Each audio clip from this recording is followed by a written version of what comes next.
बिस्मिल्लाहिर्रहमानिर्रहीम। I am doctor Wajid Aleem. आज का हमारा जो टॉपिक है वो है वैल्यूएशन ऑफ बिजनेस।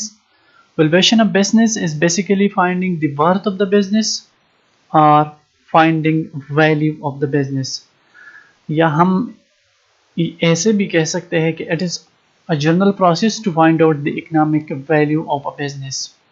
ऑनर के लिए बिजनेस की वैल्यू या वर्थ क्यों ज़रूरी होता है, इसके पीछे बहुत से रीज़न हैं, और उन्हीं रीज़न के लिए वर्थ ऑफ द बिज़नेस को फाइंड आउट करना या वैल्यू ऑफ द बिज़नेस को फाइंड आउट करना बहुत ही ज़रूरी है।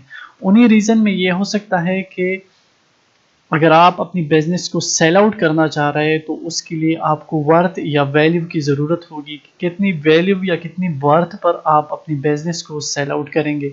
अगर आपने अपनी बिज़नेस में पार्टनरशिप क्रिएट करना है, ऑनरशिप डिस्ट्रीब्यूट करना है, या एक वन अनदर पार्टनर अगर आप इंक्लूड करना चाह रहे हैं तो उसके लिए भी आपको अपनी बिजनेस की वर्थ या वैल्यू की ज़रूरत होगी। टैक्सेशन पर्पसेस के लिए भी आपको वर्थ और बिजनेस की ज़रूरत होती है, या अगर आपने अपनी बिजनेस को क्विट करना है, ख़त्म करना है, वाइंड अप करना है, तो उसके लिए भी आपको वैल्यूएशन ऑफ बिजनेस की ज़रूरत होगी, वैल्यू ऑफ द बिजनेस की ज़रूरत होगी, वर्थ ऑफ द बिजनेस की ज़रूरत होगी।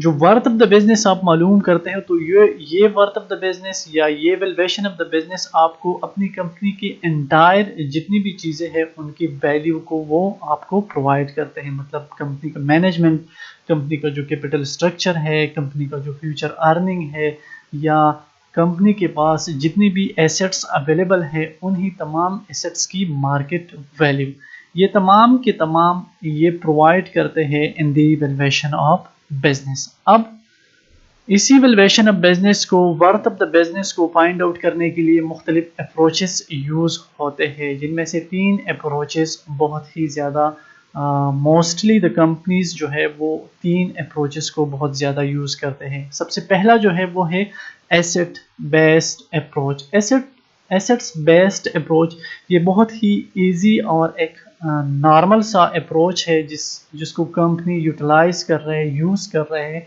To find out the worth of the business, to find out the value of the business. Assets based approach में आपको नेट एसेट्स कैलकुलेट करना है, और नेट एसेट्स आप इस तरह कैलकुलेट करेंगे कि कंपनी के जितनी भी एसेट्स हैं उन एसेट्स को आप कैलकुलेट कर दें, और उन्हीं एसेट्स से जितनी भी कंपनी के ऊपर लाइबिलिटीज़ है उन्हीं लाइबिलिटीज़ को आप डिडक्ट कर दें, चाहे शॉर्ट टर्म लाइबिलिटीज़ हो या लॉन्ग टर्म लाइबिलिटीज़ हो, उन लाइबिलिटीज़ को आप अपनी डिडक्ट कर दें एंटायर एसेट से। तो एंटायर एसेट से जब आप इनको डिडक्ट करेंगे तो आपके पास आ जाएगा नेट एसेट्स, और वही नेट एसेट्स आपके बिजनेस की वैल्यू होगी या वर्थ होगी। This is a very common method. Mostly company इसी मेथड को ही यूज करते हैं क्योंकि ये बहुत ही इजी मेथड है। इनमें जो मोस्ट डिफिकल्टी है इसी मेथड में वो calculating the value of intangible asset. Tangible assets की वैल्यू को कैलकुलेट करना इजी है, इनटेंजिबल एसेट्स की वैल्यू को कैलकुलेट करना थोड़ा टफ है। एसेट्स बेस्ड अप्रोच को अगर आप यूज करते हैं तो आप सहारा लेंगे या गोइंग कंसर्न अप्रोच से या लिक्विडेशन एसेट बेस्ड अप्रोच से। अगर आप going concern asset based approach को यूज कर रहे हैं, ये इन्हीं एसेट्स बेस्ड अप्रोच में आ रहे हैं। अगर आप going concern asset based approach को यूज कर रहे हैं तो इसका मतलब ये होगा कि जितनी भी एसेट्स कंपनी के पास है उन एसेट्स का बुक वैल्यू क्या है, मतलब आप उन्हीं बुक वैल्यू को उसके ऊपर ही या उसके बेस्ड पर ही आप अपनी नेट एसेट्स को कैलकुलेट कर सकते हैं। और बुक वैल्यू का मतलब एसेट्स का जो value with in the balance sheet हो वो उन्हीं एसेट्स का बुक वैल्यू होता है। तो उन तमाम एसेट्स से आप अपनी लाइबिलिटीज़ को सब्ट्रैक्ट कर दे तो आपको नेट एसेट्स मिल जाएगा, और वही नेट एसेट्स वैल्यू आपके वर्थ ऑफ द बिजनेस होगा। अगर आपने liquidation asset based approach use करना है तो इसमें आप एसेट्स की वो वैल्यू डिटरमाइन करेंगे, वो वैल्यू आप कंसिडर करेंगे जिस पर आपका एसेट सेल आउट हो गया है। मतलब एक मशीनरी है, उनका बुक वैल्यू बैलेंस शीट में उनका जो वैल्यू है वो लेट्स से 1 मिलियन है।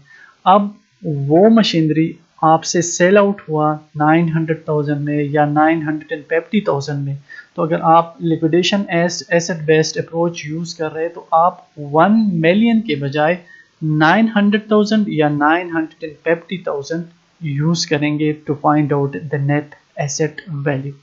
एक छोटा सा example, net asset based valuation के लिए यहाँ पर 4 मुख्तलिफ कॉलम है। फर्स्ट कॉलम में एसेट्स दिए गए हैं, सेकंड कॉलम में book value of entire assets and liability, third column as for the adjustment and fourth column as for the fair market value. इनमें वो तमाम के तमाम एसेट्स है जो कंपनी के पास अवेलेबल है। बुक वैल्यू का मतलब within the balance sheet हर एक का बुक वैल्यू मेंशन है। अब during the period adjustment possible है। ड्यूरिंग द पीरियड इन तमाम के तमाम एसेट्स में इंक्रीज या डिक्रीज आते हैं। इंक्रीज या डिक्रीज पॉसिबल हो तो वो इंक्रीज या डिक्रीज अगर आ रहे हैं तो वो आप एडजस्ट करेंगे। यहाँ पर एक छोटा सा ये जो इन्वेंट्री दिया गया है, इन्वेंट्री का बुक वैल्यू है 1500,000, लेकिन ड्यूरिंग द टाइम जो इन्वेंट्री कम हो गए वो 300,000 से कम हो गए, तो ये यहाँ पर डिडक्ट होंगे 1500,000 से। तो ये 300,000 यहाँ एडजस्टमेंट में लिख दिया गया है इन फ्रंट ऑफ इन्वेंट्री। इसका मतलब ये है कि 1500,000 की जितनी भी इन्वेंट्री अवेलेबल थे कंपनी के पास, अब वो उनसे डिडक्ट करेंगे हम 300,000 के, ये क्योंकि ये डिक्रीज हो गए। तो इसी तरह ये एडजस्टमेंट कॉलम है, ये adjustment column entire assets and liabilities के लिए है।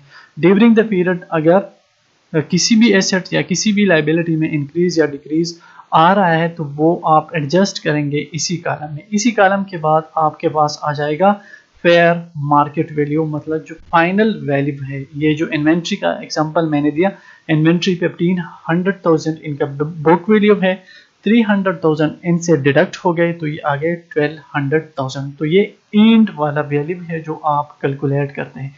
इसी तरीके से आपके टोटल एसेट्स के वैल्यू आ जाएंगे 6300,000। इसी तरीके से आप अपनी अकाउंट पेबल हो गए या जो नोट पेबल हो गए, शॉर्ट टर्म लाइबिलिटीज या लॉन्ग टर्म लाइबिलिटीज, उनको ऐड कर दे। जिस तरह ये आ रहा है 1800,000, यहाँ पर एडजस्टमेंट नहीं है क्योंकि लाइबिलिटी सेक्शन में ड्यूरिंग द पीरियड कोई भी इंक्रीज या डिक्रीज नहीं आया है, तो इसी वजह से ये एंटायर के एंटायर वही लिखते जाएंगे। तो आप इन्हीं टोटल एसेट्स से ये लाइबिलिटीज माइनस कर दे तो ये आपके पास आ जाएगा 4500,000। 6300,000 से ये आपका टोटल एसेट्स है और 1800,000 का टोटल लाइबिलिटीज है। तो अगर आप टोटल लाइबिलिटीज को डिडक्ट करेंगे टोटल एसेट से तो आपके पास जो नेट एसेट्स वैल्यू आएगा वो 4500,000 आएगा। Next approach is the income based approach. Income based approach ये भी एक मोस्टली कंपनी इसी मेथड को भी यूज करते हैं क्योंकि ये भी एक कॉमन सा मेथड है। और इसी मेथड में आपको 2 पॉइंट कंसिडर करने हैं, एक price earning ratio of the company और second previous earning of the company. Price earning ratio आप इस तरह कैलकुलेट कर सकते हैं कि कंपनी का जो शेयर प्राइस है उनको आप डिवाइड करेंगे with the earning per share. जब हम इसको डिवाइड करेंगे तो हमें मिल जाएगा price earning ratio of the company. अब ये पॉइंट ये है, 2 पॉइंट हमने कंसिडर करने हैं, एक हमने कैलकुलेट करना है price earning ratio of the company, दूसरा previous earning of the company. अब प्राइस अर्निंग रेशो यहां से आपको कैलकुलेट होगा, शेयर प्राइस आप डिवाइड करें कंपनी के अर्निंग पर शेयर पर तो ये आपको देगा price earning ratio.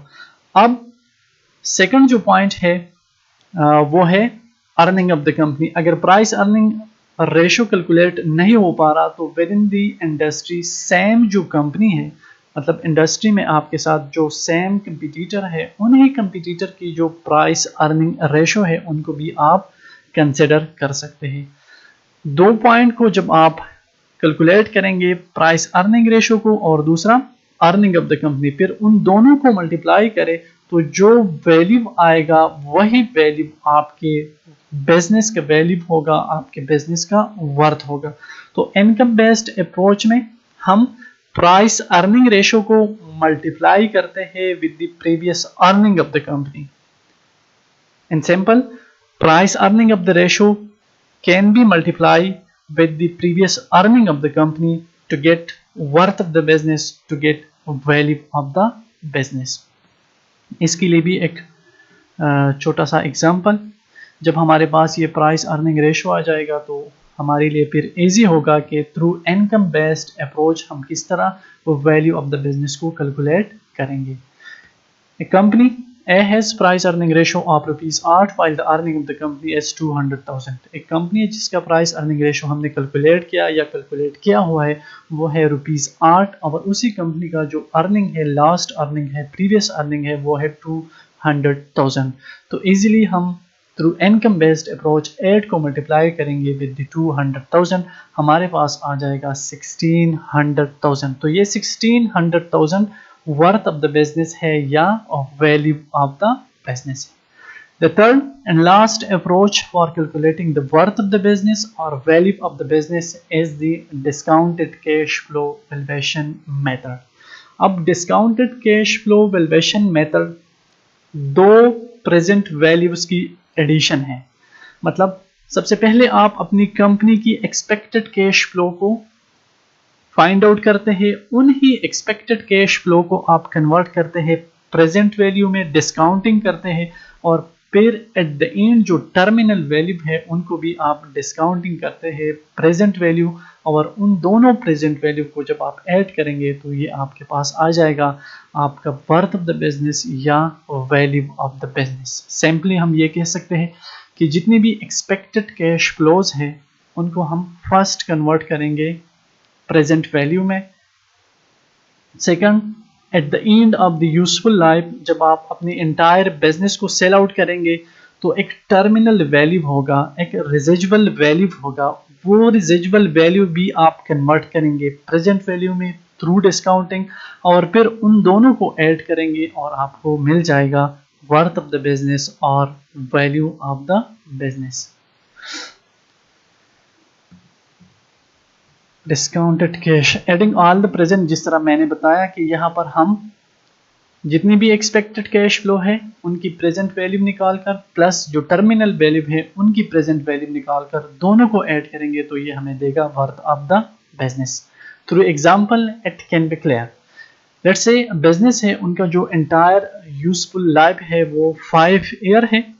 At the end of the 5 year आपने उसी बिजनेस को सेल आउट करना है, उनकी जो रेजिजुअल वैल्यू होगी वो यहाँ पर हम इंक्लूड करेंगे। अब इसी बिजनेस की जो for the coming year expected cash flow है वो है 100 मिलियन, सेकेंड ईयर के लिए भी 100 मिलियन है, थर्ड ईयर के लिए भी 100 मिलियन है, फोर्थ ईयर के लिए भी, it is just an example, इस तरह फिफ्थ ईयर के लिए भी 100 मिलियन है, और 100 मिलियन के बाद ये जो है टर्मिनल वैल्यू है। अब हमने क्या करना है, डिस्काउंटेड कैश फ्लो मेथड में हम इन तमाम वैल्यू को कन्वर्ट करेंगे प्रेजेंट वैल्यू में। जब हम प्रेजेंट वैल्यू में कन्वर्ट करेंगे तो हम इसको डिस्काउंटिंग पे करेंगे थ्रू डिस्काउंटिंग रेट, प्लस इसी टर्मिनल वैल्यू को भी हम कन्वर्ट करेंगे प्रेजेंट वैल्यू में थ्रू डिस्काउंटिंग रेट, और फिर इस वैल्यू को और इसके तमाम वैल्यू को हम ऐड करेंगे तो ये हमें देगा वर्थ ऑफ द बिजनेस। अब यहाँ पर जो डिस्काउंटिंग रेट लगा हुआ है वो 10% लगा हुआ है, जो तो 10% डिस्काउंटिंग से 100 मिलियन का बन जाएगा 90, इस तरह 100 मिलियन का दूसरी साल के लिए बन जाएगा 83, तीसरी साल के लिए बन जाएगा 75, चौथी साल के लिए बन जाएगा 68, और पांचवी साल के लिए बन जाएगा 62। अब हमने इनको ऐड करना है, 90 प्लस 83 प्लस 75 प्लस 68 प्लस 62, इनको ऐड करना है, प्लस यहाँ की जो वैल्यू होगी वो कन्वर्ट कर दे प्रेजेंट वैल्यू में, और उनको इसी के साथ ऐड कर दे तो ये आपको देगा वर्थ ऑफ द बिजनेस। अब इनको जब हमने ऐड किया 90, 83, 75, 68 एंड 62, तो ये हमें दे गया 378 मिलियन। ये यहाँ तक आ गया प्लस। अब जो टर्मिनल वैल्यू है ये वैल्यू, इनकी जब हम प्रेजेंट वैल्यू निकाल कर इसके साथ ऐड करेंगे तो ये हमें क्या देगा, worth of the business. So through discounted cash flow method we can easily find out the worth of the business by the addition of two values. All the expected cash flow can be converted into present value plus terminal value को हम present value में convert करेंगे और expected cash flows की जो present value आई है उनके साथ हम ऐड करेंगे तो ये हमें देगा वर्थ ऑफ द बिजनेस। ये जो डिस्काउंटेड कैश फ्लो मेथड है इसमें मुख्तलिफ डिफ़िकल्टीज है। फर्स्ट वन है कि determining या estimating the terminal value of the business is a tough, कि आप अपनी बिजनेस की जो टर्मिनल वैल्यू है या जो सल्वेज वैल्यू है वो क्या लगाएंगे। इसी तरह जो एक्सपेक्टेड कैश फ्लोज है, क्योंकि with the passage of time interest rate, tax rate, government policy ये सब के सब चेंज होते जा रहे हैं और इन तमाम का इम्पैक्ट होता है कंपनी के कैश फ्लो पर। तो estimating the expected cash flow is also one of the major problem in the discounted cash flow valuation. Third, discounting rate। अभी जो हमने डिस्काउंटिंग की वो 10% से की, तो आया ये 10% इंटायर 5 ईयर के लिए हम यूज़ करेंगे या with the passage of time ये इंक्रीज या डिक्रीज होगा। सो calculating या using the discounting rate is also one of the major problem, but for that we can use the CAPM, the capital asset pricing model, which is best model for the calculating the required rate of return or the discounting rate.